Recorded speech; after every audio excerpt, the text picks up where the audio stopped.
Hola a todos, muy bienvenidos a la clase número 24 de nuestro curso MAT 070, Introducción al Cálculo.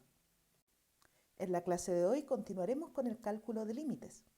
Veremos nuevas técnicas para calcular límites que el álgebra de límites no nos permitía calcular. En particular, estudiaremos el teorema del acotamiento, también llamado teorema del sándwich, y el teorema de sustitución.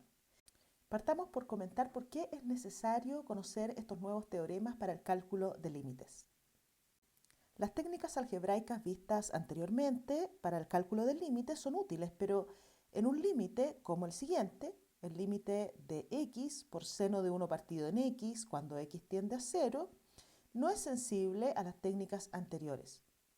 ¿Por qué? Fíjate que se trata del límite de un producto de dos funciones, x y seno de 1 partido en x. Uno esperaría, según el álgebra de límites, poder reescribir este límite como un producto de límites, pero el álgebra de límites también nos exige que cada uno de los factores tenga límite. Si bien x tiene límite en 0, seno de 1 partido en x es una función que no tiene límite en 0. Por lo tanto, las técnicas que ya hemos estudiado no sirven para calcular el límite de esta función. La pregunta es, ¿existen otras técnicas o teoremas para el cálculo de límites? Por supuesto que la respuesta es sí, y esas técnicas son las que estudiaremos en la clase de hoy. La gráfica de la función que revisábamos recién, es decir, la gráfica de la función f dada por x, seno de 1 partido en x, es la que estamos viendo aquí. Ya la gráfica nos puede dar una idea de cuál es el comportamiento de nuestra función en una vecindad del 0, cuando x tiende a 0. Vemos que en la medida que más nos acercamos al 0, las imágenes se hacen cada vez más cercanas a 0 también. Es decir, uno esperaría que el límite de esta función, el límite cuando x tiende a 0, de x por seno de 1 partido en x, fuese 0. Pero, ¿cómo probar esto? Para eso utilizaremos el teorema del acotamiento o teorema del sándwich. Revisemos qué nos dice este teorema. Suponga, dice, que f de x es una función que está acotada por debajo por una función g de x y por arriba por otra función h de x, al menos en una vecindad perforada de C. Supongamos también que tanto g como h tienen el mismo límite L cuando x tiende a C, donde L por supuesto es un número real. Bajo esas hipótesis también podemos asegurar que la función f comparte el mismo límite, es decir, también tiene el límite L cuando x tiende a C.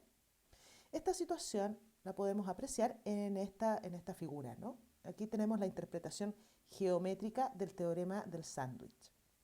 Fíjate que la función, aquí están al revés los nombres, los vamos a cambiar. En nuestro caso, la función f, la que está entre las otras dos funciones, sería esta curva, ¿no es cierto? F. Y la función que va acotando a f por debajo es la que se llama g. Ahora sí. Entonces, para x cercano a A, que corresponde a c, también podríamos cambiar ese nombre, ¿no? Vamos a cambiarle el nombre a esa función. Perdón, a ese punto, ¿no? Le vamos a llamar C, tal como en nuestro teorema. Entonces, ahora podemos decir que para x cercano a C, g es una función que está por debajo de f, es menor o igual que f, h está por sobre f, como nos indican en la hipótesis, y ambas funciones, g y h, tienen el mismo límite, comparten el mismo límite cuando x tiende a c. El límite es L. Por lo tanto, a f, que es la función que va entre g y h, no le queda otra opción de tener también el mismo límite L. Por eso le llamamos teorema del sándwich. F es el jamón del sándwich. Entonces, ¿cómo podríamos utilizar este teorema para probar que el límite, cuando x tiende a 0, de x por seno de 1 partido en x, efectivamente es 0, como estimábamos nosotros a partir de su gráfica? Observa que si bien la función seno de 1 partido en x no tiene límite, esta función la estudiamos la clase pasada, ella sí está acotada. Es una función que está siempre acotada entre menos 1 y 1, para todo x distinto de 0. Por lo tanto, para x, pensemos para un x positivo, podemos asegurar que menos x, voy a multiplicar ambas desigualdades por x, podemos asegurar entonces que menos x es menor o igual que x por seno de 1 partido en x, y a su vez esta función es menor o igual que x. Observa que aquí hemos encontrado las funciones, digamos, g y h, que se nos mencionaban en el teorema,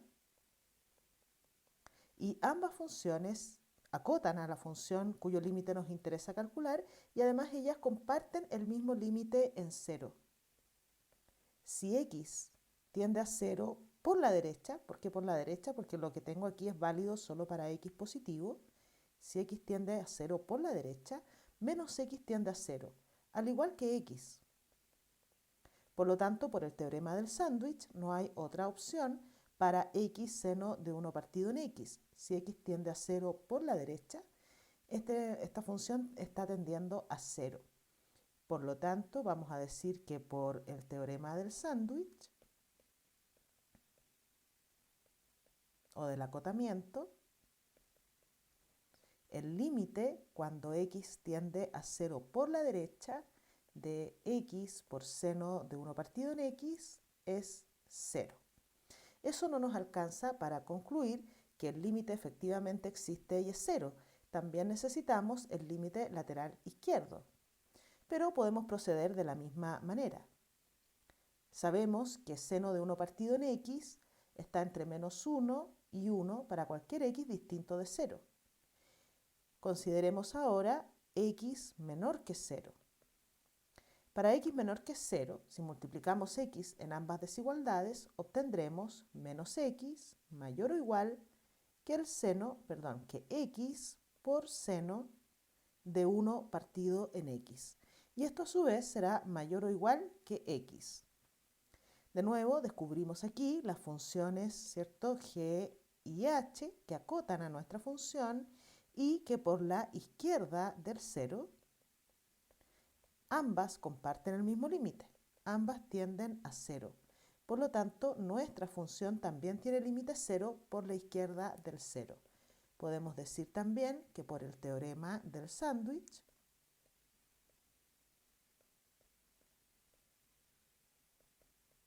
el límite lateral izquierdo de nuestra función, x seno de 1 partido en x, también es 0.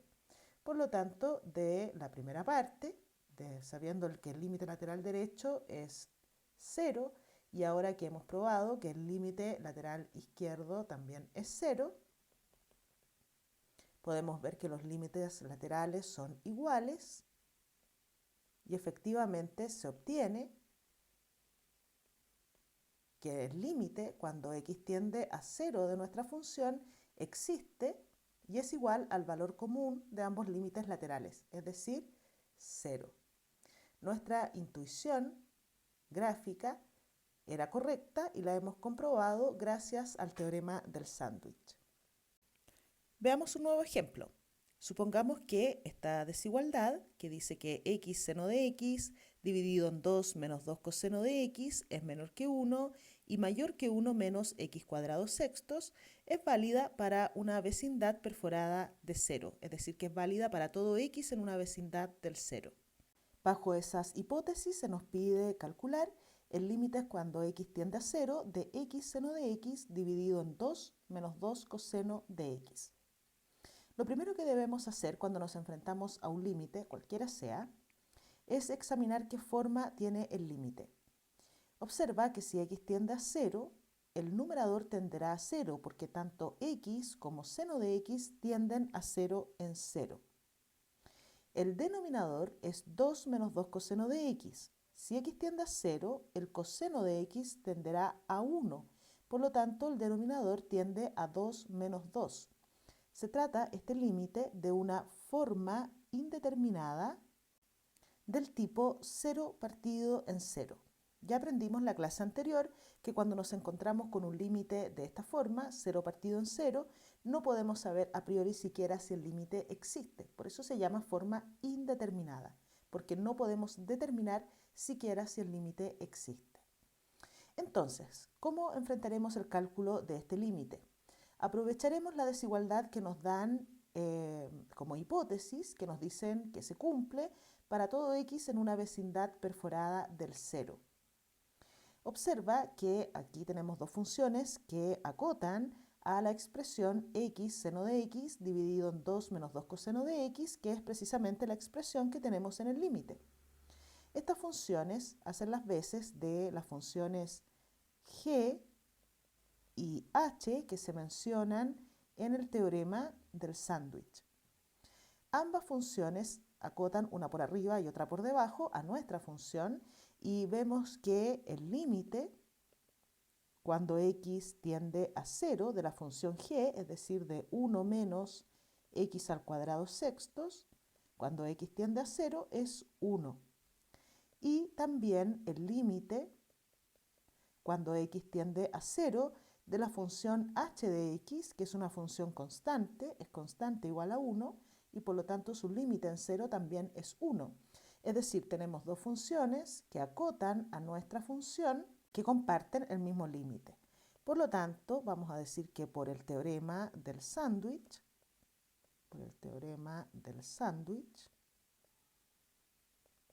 podemos asegurar que nuestra función efectivamente tiene límite y el límite coincide con el límite de las funciones g y h, es decir, el límite de x por seno de x dividido en 2 menos 2 coseno de x en 0 es 1. En el segundo ejemplo nos piden calcular, en caso de existir, el límite cuando x tiende a 0 de x al cuadrado por seno de 1 partido en x. Procederemos más o menos de la misma forma en que lo hicimos en el límite de x por seno de 1 partido en x. Ya hemos visto antes que la función seno de 1 partido en x no tiene límite en 0, puesto que cerca de 0 ella oscila, las imágenes oscilan muy rápidamente entre menos 1 y 1. Sin embargo, también podemos ver en la gráfica que esta función tiene una gran bondad. Seno de 1 partido en x, si bien no tiene límite en 0, es una función acotada. Las imágenes están siempre entre menos 1 y 1 para todo x distinto de 0.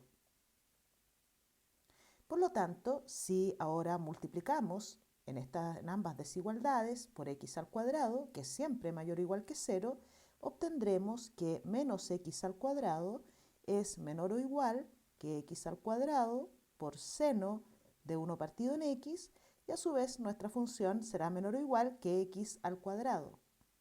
Es decir, que la función cuyo límite nosotros queremos calcular, x cuadrado seno de 1 partido en x, tiene más o menos esta forma y se encuentra acotada por arriba por y igual a x cuadrado, esta parábola, y por debajo por y igual menos x al cuadrado. Como vemos, ambas funciones, tanto x cuadrado como menos x al cuadrado, tienen el mismo límite en 0. Entonces podemos decir que como además las funciones que acotan, menos x al cuadrado y x al cuadrado, comparten, ¿verdad?, el mismo límite en 0, el límite es 0, por el teorema del sándwich. Entonces, podemos concluir que el límite cuando x tiende a 0 de x al cuadrado por seno de 1 partido en x es también 0, tal como se puede apreciar en la gráfica de la función. Revisemos un tercer ejemplo. Ahora se nos pide demostrar que el límite cuando x tiende a x0 de una función f es 0, si y solo si el límite cuando x tiende a x0 del valor absoluto de f es 0. Veamos. Es un sí y solo sí, por lo tanto debemos demostrar dos implicancias. Partamos en este sentido primero, es decir, supongamos que efectivamente el límite cuando x tiende a x0 de nuestra función f es igual a 0. Y queremos probar que entonces el límite del valor absoluto de f es 0.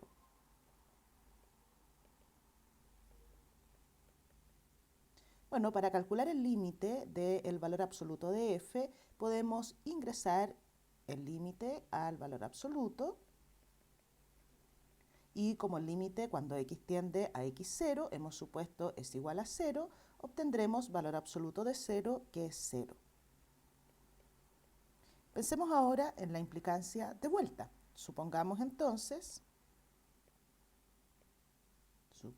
que el límite cuando x tiende a x0 del valor absoluto de f es igual a 0.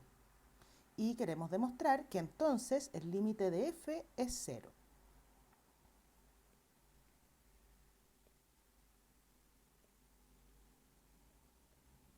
Partiremos de lo siguiente. Sabemos que siempre f, sea cual sea la función y sea cual sea su dominio, estará acotada o será menor o igual que el valor absoluto de f. Si f es una función positiva, o para los x, tales que f de x es positiva, su valor absoluto será igual a f, por lo tanto tendremos la igualdad. Si f es menor que 0, el valor absoluto de f será menos f y será mayor o igual que f, puesto que f es menor que 0. Y por otra parte, f de x siempre será mayor o igual que menos el valor absoluto de f. Por lo tanto, nuestra función f está acotada por otras dos funciones.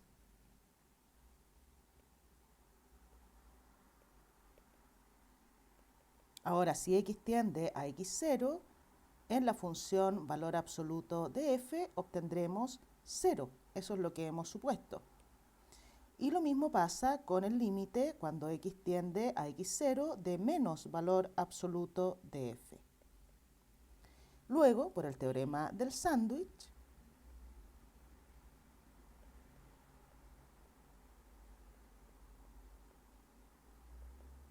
necesariamente el límite de nuestra función, la función que es jamón del sándwich, ¿verdad? El límite cuando x tiende a x0 también debe ser, de f, también debe ser 0. Por lo tanto, efectivamente, si el límite de f es 0 en x0, sí, solo si el límite cuando x tiende a x0 de su valor absoluto es 0. Revisemos ahora el teorema de sustitución o cambio de variable. Esta será una herramienta sumamente útil para calcular límites. Veamos qué dice. Supongamos que el límite cuando x tiende a de f es L y que g es una función tal que cuando t tiende a t0, ella tiende a A. Es decir, el límite cuando t tiende a t0 de g de t es A. Supongamos también que existe un epsilon positivo tal que g de t es distinto de A para todo t en una vecindad perforada de t0. Es decir, que la función g de t no es una función constante, al menos en la vecindad de t0. Bajo esas hipótesis, entonces, dice el teorema, el límite cuando t tiende a t0 de f o g de t es L. ¿Cómo utilizamos este teorema en la práctica? Lo usaremos para calcular límites de esta forma. Es decir, cuando tú necesites calcular el límite cuando t tiende a t0 de f o g de t, es decir, de f de g de t, tú podrás hacer un cambio de variable si es que se cumplen las hipótesis anteriores. ¿Cómo hacemos ese cambio de variable? Llamamos, digamos, u, una nueva variable, igual a la función g de t. U igual a g de t. Y luego observamos que el límite, cuando t tiende a t0, como nos indica el límite, de nuestra función g de t, ¿cuál es? Calculamos ese límite. En la hipótesis nos dicen que el límite, cuando t tiende a t0, de g de t es a. Este límite es a. Por lo tanto, nuestra nueva variable, u, que es g de t, está tendiendo a cuando t tiende a t0. Y eso te permite reescribir el límite original, el que queríamos calcular. En términos de la nueva variable u, el límite dirá que cuando u tiende ahora a Calculamos el límite de f de g de t. ¿Pero quién es g de t? Es u. Por lo tanto, para calcular el límite cuando t tiende a t0 de f de g de t, basta que tú calcules el límite cuando u tiende a de f de u, donde u es la función g de t. Y según la hipótesis, el límite cuando u tiende a de f de u, o el límite cuando x tiende a de f de x, que es lo mismo, las variables son mudas, es igual a L. Por lo tanto, efectivamente, el límite cuando t tiende a t0 de esta composición, f o g de t, es igual a L, que es el límite de la función f, la que va afuera en la composición, cuando x tiende a a, donde a es el valor al que tiende la función g de t cuando t tiende a t0. Veamos algunos ejemplos. Aquí tenemos un primer ejemplo. Se nos pide calcular el límite cuando x tiende a 6 de la raíz cuarta de x menos 5 menos 1, dividido en la raíz cuadrada de x menos 5 menos 1. Aquí podemos hacer uso del teorema de sustitución. Tal vez tú no veas tan clara la composición f o g de la que se nos hablaba en el teorema, pero eso, lejos de ser una dificultad, es una ayuda porque tú tienes cierta libertad para escoger tu variable nueva que vamos a llamar u. En este caso, una cosa que me molesta muchísimo a la hora de hacer álgebra en esta expresión es la raíz cuarta de x menos 5. Por lo tanto, yo he decidido llamar u a la raíz cuarta de x menos 5. Lo siguiente que debemos hacer es determinar a qué tiende la nueva variable u cuando x tiende a 6 y luego reescribir toda la expresión en función de u. Partamos viendo a qué tiende u cuando x tiende a 6. Es decir, debemos calcular el límite cuando x tiende a 6 de esta expresión, de la función raíz cuarta de x menos 5. Si x tiende a 6, veremos que la raíz cuarta de esta expresión tendrá a la raíz cuarta de 6 menos 5, es decir, a 1. Por lo tanto, el nuevo límite será con nueva variable u tendiendo a 1. Luego el numerador de nuestro límite, de nuestra expresión, lo podemos cambiar por u menos 1 y en el denominador tenemos una raíz de x menos 5.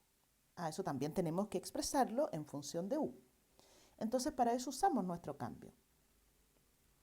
Hemos dicho que u será la raíz cuarta de x menos 5. Por lo tanto, u a la cuarta será igual a x menos 5. De modo que la raíz cuadrada de x menos 5 será la raíz cuadrada de u a la cuarta. Y la raíz cuadrada de u a la cuarta es u al cuadrado. Por lo tanto, ya sabemos que podemos sustituir raíz de x menos 5 por u al cuadrado. De modo que ahora, para calcular nuestro límite, reescribimos todo en función de u. Veamos. Esto será igual al límite, ya no cuando x tiende a 6, sino que todo en términos de la nueva variable. Tendremos entonces cuando u tiende a 1. El numerador es raíz cuarta de x menos 5 menos 1, pero la raíz cuarta de x menos 5 es u. Por lo tanto, aquí tendremos u menos 1. Dividido en la raíz cuadrada de x menos 5, que hemos visto es u al cuadrado. Entonces tendremos en el denominador u al cuadrado menos 1. Nuevamente aquí nos encontramos con un límite que es de la forma 0 partido en 0. Es una forma indeterminada. Si u tiende a 1, tanto numerador como denominador tienden a 0. Por lo tanto, en este caso, lo que haremos es deshacernos de esa forma indeterminada que se provoca cuando u tiende a 1, es decir, hay que identificar tanto en el numerador como en el denominador un factor u menos 1. Así que factorizamos el denominador y vemos cómo aparece aquí el culpable de la forma indeterminada. Lo simplificamos y obtenemos de manera equivalente el límite cuando u tiende a 1 de 1 partido en u más 1. Este límite ya vemos cómo existe, ¿verdad? Y cuando u tiende a 1, el numerador tiende a 1 y el denominador tenderá a 2. O sea, este límite existe y es un medio. Esta es la forma en que en general utilizamos el teorema de cambio de variable. Veamos otro ejemplo. Aquí se nos entrega la función f definida como constante igual a 9 para todo x distinto de 1 y 2 cuando x es 1. Y nos dan también la función g de x, que es constante, es igual a 1 para todo x en R. Nos piden mostrar que el límite cuando x tiende a 7 de g es 1, que el límite cuando x tiende a 7 de f de g de x es 2 y que el límite cuando u tiende a 1 de f es 9. Y nos preguntan si esto contradice al teorema de sustitución. Ayudémonos de las gráficas de las funciones f y g. Veamos, por aquí las tenemos. Aquí están. Las llevaremos más cerca del enunciado. Aquí. Entonces, partamos por mostrar que el límite cuando x tiende a 7 de g de x es igual a 1. Bueno, si uno observa la gráfica, es prácticamente inmediato observar que dado que la función g es constante igual a 1, no importa dónde calculemos el límite, ya sea en el 7 o en otro valor, tanto por la derecha como por la izquierda de 7, el límite efectivamente es 1. Más interesante es la segunda parte, donde nos piden mostrar que el límite cuando x tiende a 7 de f de g de x es igual a 2. Veamos. El hecho de que la función g sea una función constante hace que este límite en realidad sea el límite de una constante. El límite cuando x tiende a 7 de f de g de x. Pero g de x es siempre igual a 1. Por lo tanto, esto será el límite cuando x tiende a 7 de f de 1. ¿Y f de 1 quién es? Vamos a mirar nuestra función f. F de 1 es 2. Por lo tanto, estamos calculando el límite cuando x tiende a 7 de la constante 2, que es igual a 2. Sin embargo, observa lo que pasa si ahora nos piden calcular el límite cuando u tiende a 1 de la función f de u. En este caso, será el límite cuando, si hiciéramos límites laterales, por ejemplo, cuando u tiende a 1 por la derecha, vemos que el límite, vamos a ponerlo aquí por la derecha, el límite de f por la derecha de 1 es 9. Y el límite cuando u tiende a 1 por la izquierda de f también es 9. Por lo tanto, el límite existe y el límite cuando la variable u, o como se llame, de f de u es 9. Que es distinto a lo que hicimos antes. Aquí estamos calculando el límite de f de u cuando u tiende a 1. En cambio, en el caso anterior, estábamos tendiendo el límite cuando x tiende a 7 de f de 1. Si bien g de x es 1, es constante la función. Por lo tanto, el límite cuando x tiende a 7 de f de 1 es el límite de una constante, no de una función variable, ¿no? Por lo tanto, esto no contradice el teorema de sustitución, puesto que no se cumplen las hipótesis. En la hipótesis del teorema de sustitución se exige que la función g sea una función no constante, al menos en una vecindad del punto. Veamos un tercer ejemplo. En la parte A del problema 3 se nos pide mostrar que u cuadrado más u, donde u es x al cuadrado más x menos 5, es igual a x a la cuarta más 2x cubo menos 8x cuadrado menos 9x más 20. Y luego calcular, en caso de existir, este límite, donde esperamos que el trabajo anterior nos sea útil. Entonces partamos por la parte A. Parte A. Calculemos u cuadrado más u, que es lo que se nos pide probar que es igual a este polinomio de grado 4. U cuadrado más u, reemplacemos lo que es u, es igual a el cuadrado de x al cuadrado más x menos 5 más la misma expresión, x al cuadrado más x menos 5. Vamos a abrir este cuadrado de trinomio asociando estos términos de esa forma para abrirlo como un cuadrado de binomio. Tendremos en ese caso el cuadrado de x al cuadrado más x menos 2 veces 5 por x al cuadrado más x y más el cuadrado de 5, 25. y más x al cuadrado más x menos 5. Abramos ahora este cuadrado de binomio que nos quedó aquí. Eso equivale a x a la cuarta más 2 veces x por x cuadrado, es decir, x al cubo, más el cuadrado de x. Y tenemos aquí menos 2 por 5, es decir, 10x al cuadrado y menos 10x. Más 25, vamos reduciendo de inmediato, 25 menos 5, que serían entonces más 20, más x al cuadrado y más x.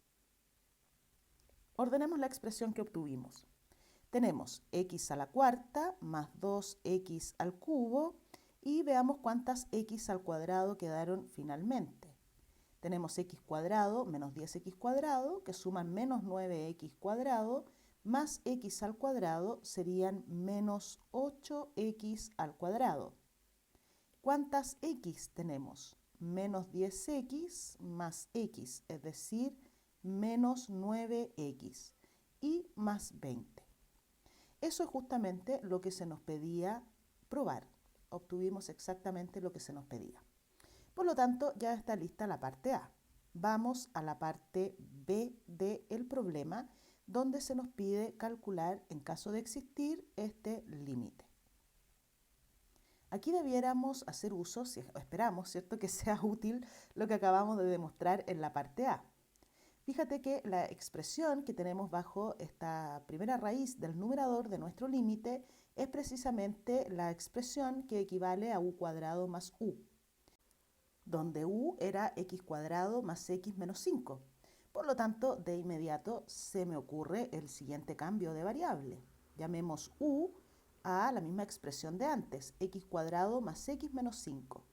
X al cuadrado más x menos 5. Y intentemos ahora reescribir todo el límite en función de la nueva variable u. Lo primero que debemos hacer es determinar a qué tiende la nueva variable u cuando x, como nos dicen aquí, tiende a 2. Si x tiende a 2, nuestra nueva variable u, ¿a qué tenderá? Veamos. U estará tendiendo a 2 al cuadrado, 4, más 2, es decir, 6, menos 5. Es decir, u tiende a 1 cuando x tiende a 2. Con eso ya podemos comenzar a reescribir nuestro límite. El nuevo límite será igual, en términos de la nueva variable u, al límite cuando u tiende a 1 de, veamos que queda en el numerador, la raíz de toda esta expresión de grado 4, ¿cierto? Todo este polinomio de grado 4, que ya hemos visto equivale, como demostramos en la parte a u cuadrado más u. Por lo tanto, tendremos simplemente la raíz de u cuadrado más u. Luego tenemos en el límite, en el numerador, menos raíz de x a la cuarta más x menos 4. Expresión que también tenemos que llevar en términos de u. Bueno, pero para eso tenemos nuestro cambio de variable. Para nosotros, u es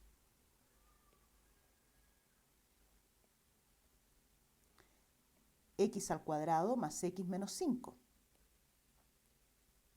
Si queremos obtener x al cuadrado más x menos 4, bastaría que en esta expresión sumáramos un 1. De ese modo obtendríamos que u más 1 es igual a x al cuadrado más x menos 5 más 1, es decir, menos 4, que es justamente la expresión que tenemos debajo de esta raíz. Así que podemos cambiar menos la raíz de x al cuadrado más x menos 4 por la raíz de u más 1. Y veamos que tenemos ahora en el denominador. Tenemos x al cuadrado más x menos 6, que también podemos obtener desde nuestro cambio de variable en función de u. Ahora, en vez de sumar 1, restemos 1 a u. Obtendremos así u menos 1 igual a x al cuadrado más x menos 5 y menos 1, que serían menos 6. Por lo tanto, en el denominador de nuestro límite simplemente tenemos u menos 1. Y ya podemos olvidarnos del límite original, solo tenemos que concentrarnos en calcular este nuevo límite. Observemos la forma del límite. Si u tiende a 1, el numerador estará tendiendo a la raíz de 2 menos la raíz de 2, es decir, el numerador tiende a 0 y el denominador también tiende a 0. Por lo tanto, estamos aquí en presencia de una forma indeterminada del tipo 0 partido en 0. Por lo tanto, ¿cómo calculamos este límite? Ya hemos aprendido las técnicas para deshacernos de estas formas indeterminadas 0 partido en 0. Se provoca el 0 partido en 0 cuando u tiende a 1, es decir, que tanto en el denominador como en el numerador hay algún factor u menos 1 que está haciendo que ambos términos tiendan a 0. En el denominador está explícito, en el numerador no, está escondido en esta expresión algún factor u menos 1. ¿Cómo hacemos que aparezca ese factor? Vamos a multiplicar toda nuestra fracción, toda la expresión, por un 1 conveniente, que será este 1. ¿Cuál es el objetivo de este 1? Lograr que en el numerador aparezca una suma por diferencia, ¿no? Que es lo que logramos aquí. De ese modo, eso equivale a una diferencia de cuadrados, que en este caso sería u cuadrado más u, menos el cuadrado de la raíz de u más 1, menos u más 1, es decir, menos u y menos 1.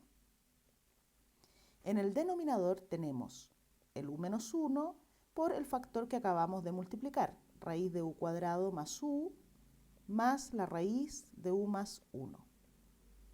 Observa que en el numerador u y menos u se cancelan y queda solamente en el numerador u cuadrado menos 1, que podemos factorizar como u menos 1 por u más 1. Y en el denominador seguimos teniendo u menos 1 factor de la raíz de u cuadrado más u más la raíz de u más 1. Ahora que aparecieron los culpables de la forma indeterminada, los simplificamos y nos quedamos con el límite equivalente al original, que es u más 1 dividido en la raíz de u cuadrado más u más la raíz de u más 1. Examinamos nuevamente el límite. Si u tiende a 1, en el numerador estará tendiendo a 2 y el denominador a la raíz de 2 más la raíz de 2. Por lo tanto, nuestro límite existe y es igual a 2 dividido en 2 veces raíz de 2. Nuevamente simplifico y obtenemos que nuestro límite es 1 en raíz de 2. Por lo tanto, claro que nos fue útil lo que demostramos en la parte A. Eso fue lo que nos permitió hacer un cambio de variable adecuado para calcular este límite que no se veía nada fácil en principio, ¿no? Pero resultó ser bastante simple a la hora de llevarlo a la nueva variable u. Para finalizar la clase de hoy, trabajemos en algunos ejercicios. Repasemos las técnicas de cálculo de límites. En el ejemplo 1 nos piden calcular el límite cuando x tiende a 1 de x al cubo más 4x cuadrado dividido en 2x cuadrado menos 1. Lo primero que hacemos es examinar la forma del límite cuando x tiende a 1. El numerador estará tendiendo a 1 más 4, es decir, 5, y el denominador a 2 menos 1, es decir, a 1.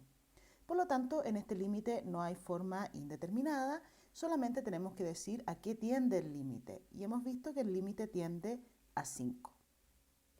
En el ejemplo 2 tenemos el límite cuando x tiende a 2 de x a la cuarta menos 16 dividido en x cuadrado menos 4.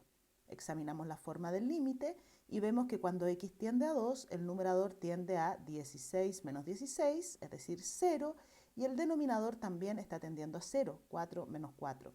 Por lo tanto, aquí sí tenemos una forma indeterminada del tipo 0 partido en 0 y tenemos que reescribir nuestro límite de manera equivalente, de modo que podamos ahora deshacernos de la forma indeterminada. Para eso basta factorizar el numerador como x al cuadrado menos 4, factor de x al cuadrado más 4, dividido en x al cuadrado menos 4. Ahora podemos simplificar el término x al cuadrado menos 4 y nos quedamos con el límite equivalente cuando x tiende a 2 de x al cuadrado más 4 dividido en 1. Esto sí tiene límite y cuando x tiende a 2, el límite tiende a 2 al cuadrado más 4, es decir, 8. En el ejemplo 3, tenemos que calcular el límite cuando x tiende a 2 de este cociente. Examinemos la forma del límite. Si x tiende a 2, el numerador está tendiendo a 4, menos 4, 0, menos 3, y el denominador está tendiendo a menos 1. Aquí no hay forma indeterminada. Por lo tanto, solamente tenemos que decir a qué tiende el límite. Si x tiende a 2, decíamos, el numerador tiende a 4 menos 4, que se cancelan, y nos queda menos 3. Y el denominador está tendiendo a 2 menos 3, es decir, menos 1, por lo tanto el límite existe y es igual a 3. Ejemplo 4. Revisemos qué forma tiene nuestro límite cuando x tiende a 0. Si x tiende a 0, tanto numerador como denominador tienden a 0. Por lo tanto, tenemos aquí una forma indeterminada del tipo 0 partido en 0. ¿Qué debemos hacer entonces para calcular el límite? Debemos reescribirlo de manera equivalente sin que ya tengamos la forma indeterminada. Y ya hemos aprendido que eso se puede lograr en un límite como este, amplificando la expresión por un 1 conveniente, que en este caso sería esta, ¿no? La raíz de 1 más x cuadrado más 1, tanto en el numerador como en el denominador, para que efectivamente sea un 1. ¿Cuál es el objetivo de este 1 conveniente? Lograr en el numerador la factorización de la diferencia de cuadrados, es decir, una suma por diferencia. Es decir, que en el numerador obtendremos 1 más x al cuadrado menos el cuadrado de 1, que es 1, dividido en x por la raíz de 1 más x cuadrado y más 1. De esta forma vemos que 1 y menos 1 se cancelan y eso me permite simplificar una x. Por lo tanto, obtuvimos un límite que es equivalente al original, donde ya no hay forma indeterminada. Observa que el numerador es x y en el denominador tenemos la raíz de 1 más x al cuadrado más 1. Por lo tanto, si x tiende a 0, el numerador tiende a 0 y el denominador tiende a 2. Por lo tanto, como vemos, ya no hay forma indeterminada, este límite existe y es 0. Revisemos el ejemplo 5. Ahora tenemos que calcular el límite cuando h tiende a 0 de h menos 2 al cuadrado menos 4 dividido en h.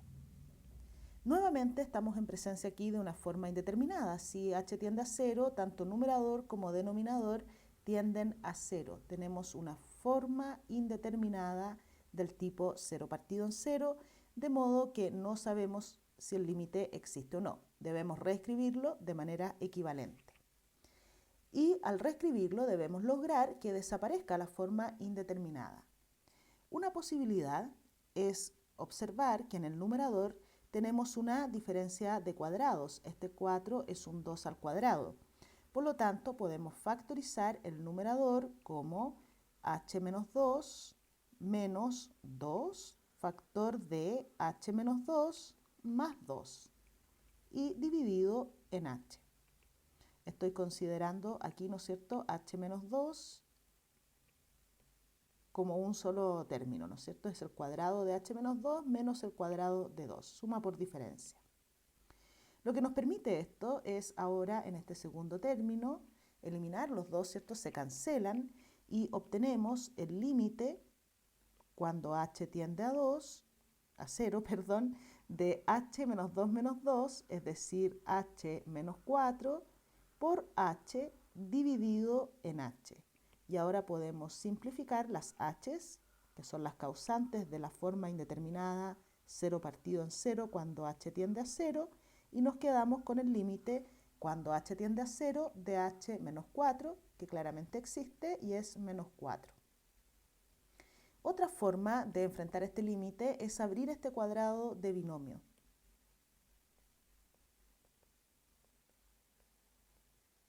Otra forma, digamos. Calcularemos de nuevo nuestro límite. Vamos a llevarlo acá. Aquí. Y les decía que otra forma de deshacernos de la forma indeterminada 0 partido en 0 es abrir el cuadrado de binomio. Eso sería equivalente a h al cuadrado menos 4h más 4 y menos 4, dividido en h. Ahora, como vemos, podemos cancelar 4 y menos 4. Eso nos permite también factorizar en el numerador una h.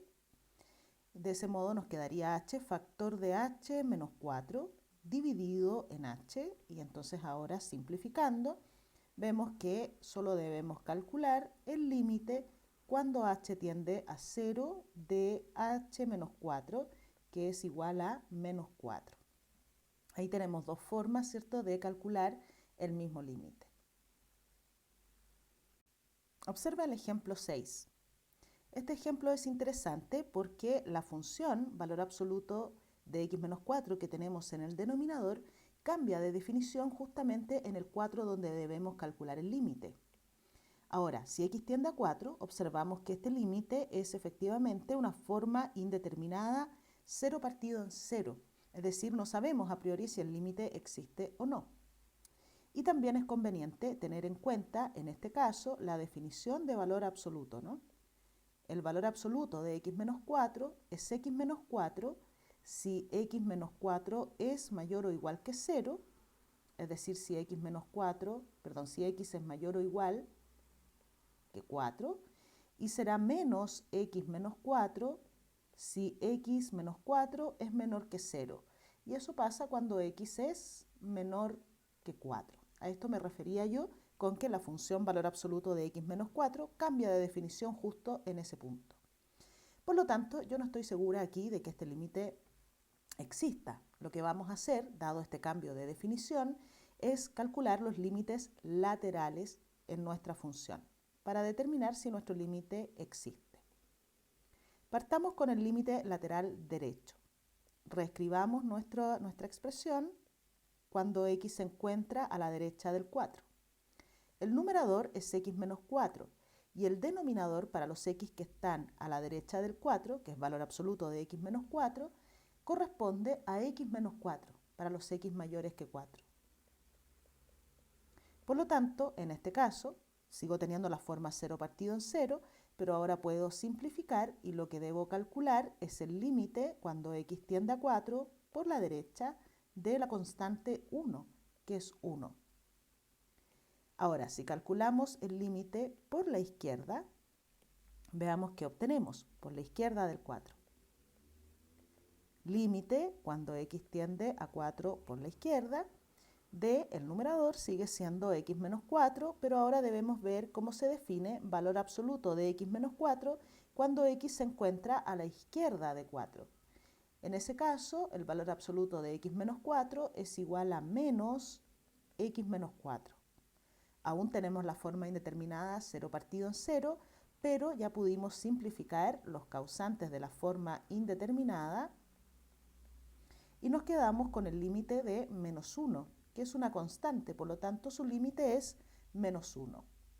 Vemos que en este caso, como los límites laterales son distintos, el límite no existe. Podemos decir entonces que este límite es el límite lateral derecho, es distinto del límite lateral izquierdo.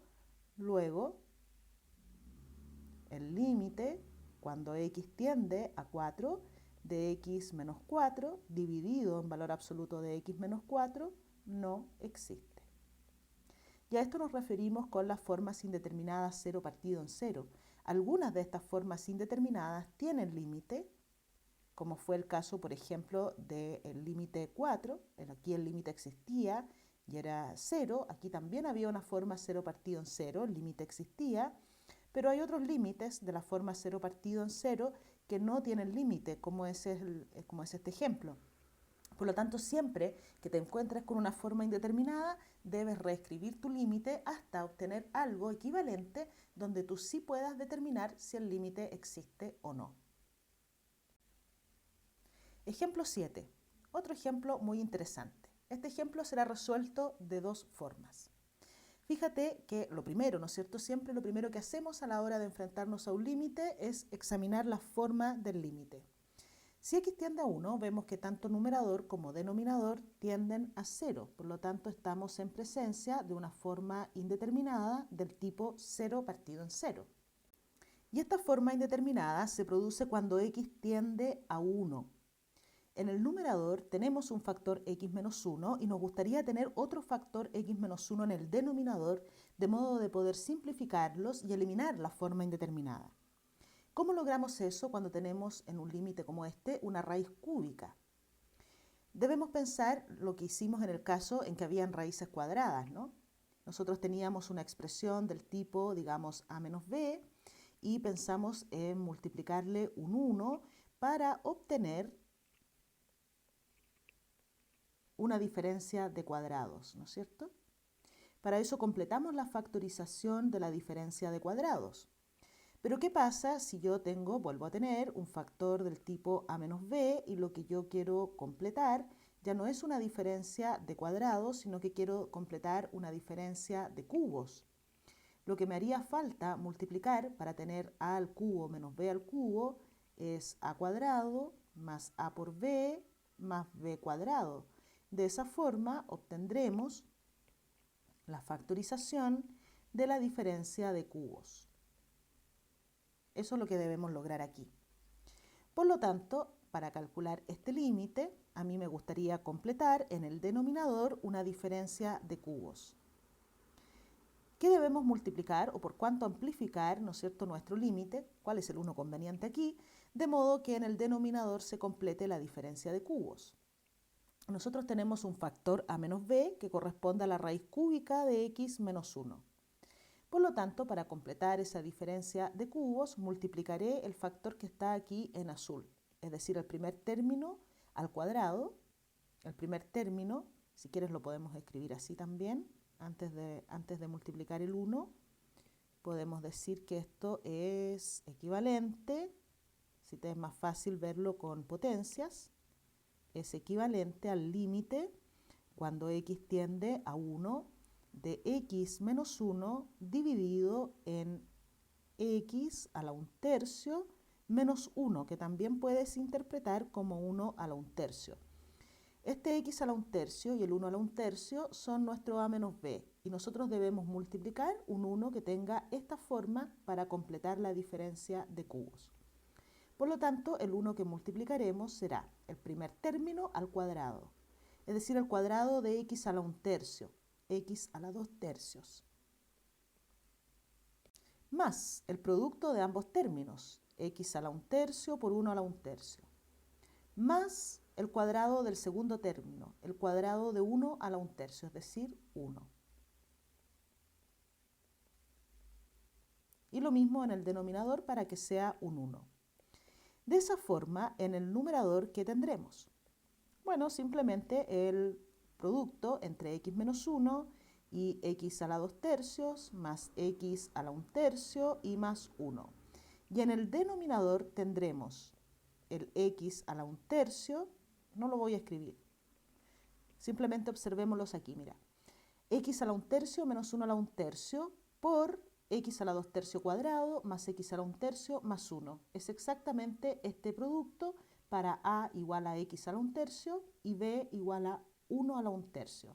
Este producto equivale entonces al cubo del primero menos el cubo del segundo. Es decir, sería el cubo de x a la 1/3, x, menos el cubo de 1 a la 1/3, es decir, 1. Y ya logramos que aparecieran los factores x menos 1 que están causando la forma indeterminada 0 partido en 0, y simplemente ahora tenemos que calcular el límite cuando x tiende a 1 de x a la 2/3 más x a la 1/3 y más 1. Si x tiende a 1, esa suma tiende a 3. Aquí tenemos entonces una primera forma de calcular este límite acudiendo simplemente al álgebra de límites.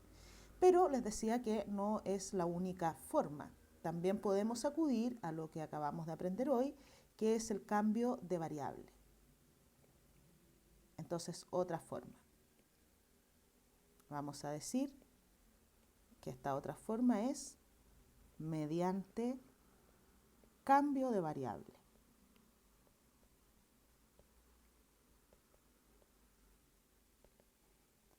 Vamos a hacer en nuestro límite, nueva variable u, la raíz cúbica de x. La raíz cúbica de x. Vemos que si x está tendiendo a 1, como nos dicen en el límite, entonces nuestra nueva variable u, que es la raíz cúbica de x, tenderá también a 1. Y entonces este límite, en términos de la nueva variable, será el límite cuando u ahora tiende a 1 de x menos 1. Pero veamos. Si u es la raíz cúbica de x, ¿quién será x, no? Bueno, le vemos al cubo. Tenemos u al cubo igual al cubo de la raíz cúbica de x, es decir, x. De ese modo, en el numerador lo que tenemos, x menos 1, equivale a u al cubo menos 1. Y en el denominador tenemos raíz cúbica de x, que ahora se llama u, menos 1. Ahora podemos, en el numerador, para deshacernos de la forma indeterminada, que todavía está aquí presente, te fijas, esto todavía es 0 partido en 0, en el numerador podemos factorizar esta diferencia de cubos. Este 1 tú también lo puedes interpretar como un 1 al cubo. Así es que tenemos u menos 1, factor de u cuadrado, más u más 1, dividido en u menos 1. Y ahora aparecieron aquí, mira, los responsables de la forma indeterminada. Por lo tanto, nos quedamos con el límite, ahora que lo simplifiqué, con el límite cuando u tiende a 1 de u cuadrado más u más 1, y ese límite es 3. Por lo tanto, aquí tenemos una forma de resolver este límite mediante cambio de variable o mediante el uso de un 1 conveniente. Para finalizar la clase de hoy, revisemos un ejemplo donde podamos hacer uso de las técnicas que hemos aprendido a lo largo de la clase. En este problema nos dan una función f de r en r, tal que para todo x entre 1 y 2 se cumple que 2 dividido en 15 por la raíz cuarta de 5x más 6 menos 2 dividido en x menos 2 es menor o igual que f, y a su vez f es menor o igual que la raíz cúbica de x más 6 menos 2 dividido en x cuadrado menos 4. Nos piden calcular, en caso de existir y en caso de ser posible con la información proporcionada, el límite cuando x tiende a 2 por la izquierda de la función f. Tenemos f, una función que está acotada por debajo por una función y por arriba por otra función. El teorema del sándwich nos diría que si estas dos funciones que acotan tienen el mismo límite, entonces f también compartirá con ellas el mismo límite cuando x tiende a 2 por la izquierda. Entonces calcularemos los límites de ambas funciones cuando x tiende a 2 por la izquierda. Partamos con eso. Para calcular el límite de la función que acota a nuestra f por debajo, es decir, este límite, haremos un cambio de variable. Es importante reescribir la expresión porque fíjate que si x tiende a 2 por la izquierda, la raíz cuarta de 5x más 6 está tendiendo a 2, a la raíz cuarta de 16, ¿cierto? Que es 2. Así que el numerador y el denominador tienden a 0. Es una forma indeterminada. De modo que haremos el siguiente cambio de variable. Llamaremos u a la raíz cuarta de 5x más 6. Como hemos visto, cuando x tienda a 2 por la izquierda, esta expresión tenderá a la raíz cuarta de 16, que es 2. Y esta nueva variable u tenderá también a 2 por la izquierda. ¿Por qué?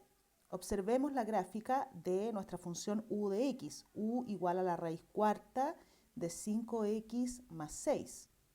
Cuando x tienda a 2 por la izquierda, u, que es la raíz cuarta de 5x más 6, estará tendiendo a 2 por valores que son un poquito menores que 2. Por lo tanto, si x tiende a 2 por la izquierda, nuestra variable u también tiende a 2 por la izquierda.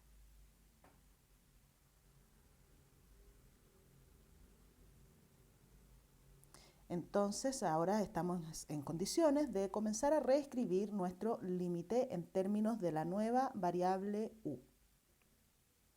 Será el límite cuando u tiende a 2 por la izquierda de 2 dividido en 15 por la raíz cuarta de 5x más 6, que ahora simplemente se llama u, menos 2, Y en el denominador tenemos la expresión x menos 2, que también debemos expresar en términos de u.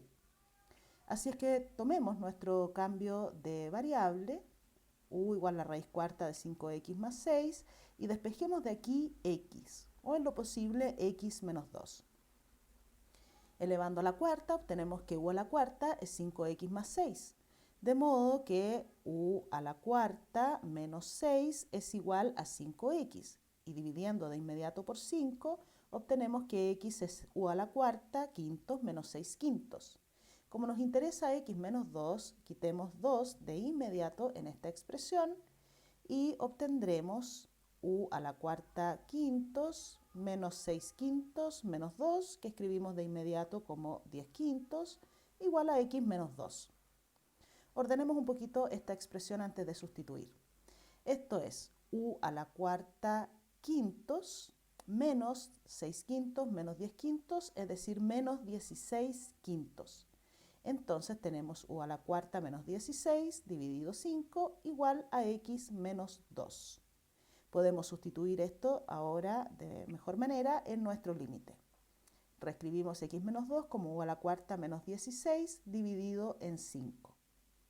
Sigamos reordenando nuestra expresión para finalmente obtener el límite. Primero que todo podemos simplificar ese 5 con este 15 y obtendremos aquí un 2/3. Por lo tanto tenemos el límite cuando u tiende a 2 por la izquierda de 2/3 de u menos 2 dividido en u a la cuarta menos 16, que corresponde a u al cuadrado más 4 factor de u cuadrado menos 4. Simplificando, ¿verdad? Esto corresponde o es equivalente al límite cuando u tiende a 2 por la izquierda de 2/3 factor de u menos 2, y en el denominador podemos volver a factorizar el segundo término como u menos 2 por u más 2. Por lo tanto, ahora podemos ver que u menos 2 y u menos 2 se simplifican y obtenemos 2/3 por el límite cuando u tiende a 2 por la izquierda de 1 dividido en u cuadrado más 4 factor de u más 2. Es decir, ahora ya podemos ver que el límite existe y cuando u tiende a 2 por la izquierda tendremos 2/3 por 1 dividido en 2 al cuadrado, 4 más 4, es decir, 8 por 2 y 2 que suman 4. Es decir, tenemos aquí, simplificando, 1 dividido en 2 por 3 son 6, 6 por 8, 48.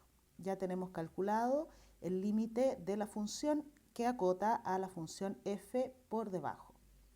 Ahora debemos calcular el límite de la función que acota a f por arriba, es decir, el límite de esa función. Vamos a ver. Calculemos por acá.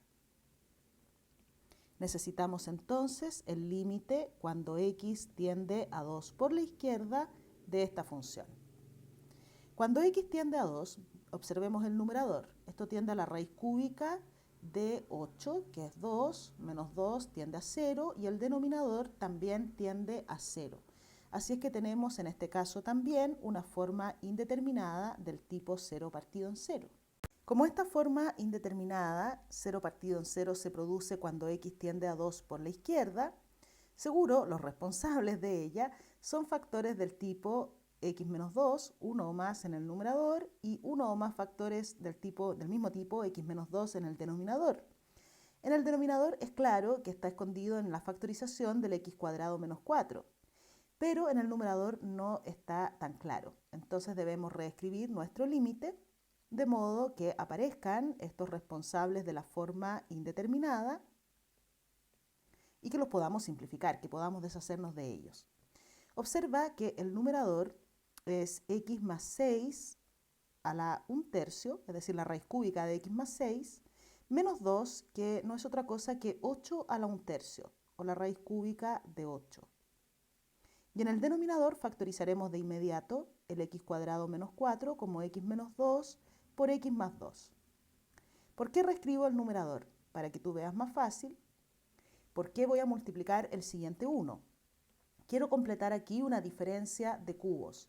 Lo que me hace falta para eso es el primer término al cuadrado, es decir, el cuadrado de x más 6 a la 1/3, más el producto de ambos términos, x más 6 a la 1/3 por 8 a la 1/3, que es un 2, más otra vez 8 a la 1/3 al cuadrado, es decir, 8 a la 2/3, dividido, por supuesto, en exactamente lo mismo para que sea efectivamente un 1.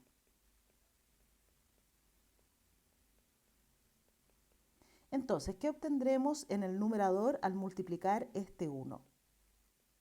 Obtendremos la factorización de la diferencia de cubos. ¿Del cubo de quién? Del cubo de x más 6 a la 1/3, es decir, x más 6, menos el cubo de 8 a la 1/3, que es 8. Y en el denominador tendremos x menos 2 por x más 2, factor de todo este término que multiplicamos, es decir, x más 6 a la 2/3 más x más 6 a la 1/3 por la raíz cúbica de 8, es decir, 2 veces x más 6 a la 1/3 y más 8 a la 2/3. Así. Entonces ahora vemos que en el numerador apareció justamente el factor x menos 2. Esto es x menos 2 y ahora lo podemos simplificar con este término de acá. Por lo tanto, obtenemos el límite equivalente, cuando x tiende a 2 por la izquierda, de x más 2, factor de x más 6 a la 2/3, más 2 veces x más 6 a la 1/3 y más 8 a la 2/3. Si x tiende a 2 por la izquierda, tendremos en el numerador un 1 y en el denominador 2 y 2 que suman 4, factor de. Acá tenemos 2 más 6, es decir, 8 a la 2/3. Escribamos eso, 8 a la 2/3, más 2 veces 2 más 6, es decir, 8 a la 1/3, es decir, la raíz cúbica de 8, que es 2. Y más 8 a la 2/3. Ahora, observa que es 8 a la 2/3. Eso es 8 a la 1/3 al cuadrado. Es decir, 8 a la 1/3, que es 2 al cuadrado, es decir, 4. Por lo tanto, este límite es igual a 1 dividido en 4, factor de 4, 4 y 4, 3 por 4, es decir, 12. De modo que nuestro límite es 1 dividido en 4 por 12, que son 48. De modo que el límite de la función que acota a nuestra f por arriba es 1 partido en 48, al igual que el límite de la función que acota a f por debajo. La función que acota a f por debajo también resultó tener límite 1 partido en 48. Por lo tanto, ahora podemos decir que por el teorema del sándwich, necesariamente el límite cuando x tiende a 2 por la izquierda de nuestra función f también es 1 partido en 48. Se cumplen aquí todas las hipótesis del teorema, dado que f está acotada por dos funciones, digamos g y h, en una vecindad del 2, por la izquierda del 2, y además ambas funciones comparten el mismo límite por la izquierda del 2, es 1 partido en 48, por lo tanto f también tiene el mismo límite. El límite de nuestra función f es 1 partido en 48. Con este interesante problema damos por finalizada la clase de hoy. Nos vemos en la próxima clase con algunos otros límites notables, un límite trigonométrico que nos ayudará con formas indeterminadas del tipo 0 partido en 0, por ejemplo, cuando hayan funciones trigonométricas involucradas. Nos vemos entonces en la próxima clase. Un abrazo. Chao, chao.